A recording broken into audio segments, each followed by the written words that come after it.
პატარა ამბები დიდ ისტორიას ქმნიან. ჩვენთან ყველა დეტალი პატარა ამბავია.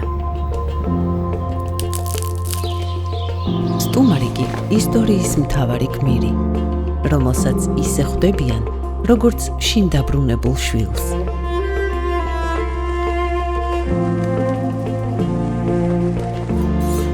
ქართული კერძები ამ ამბის პირველი სიტყვებია.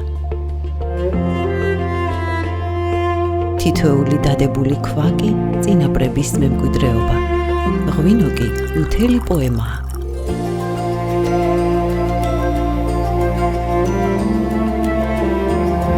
აქ დაიკარგები საკუთარი სიმშვილის საპოვნელად.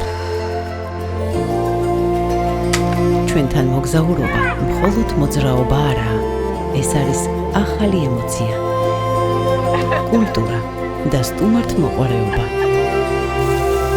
რომელიც თავს სახლში გაგრძნობინებს.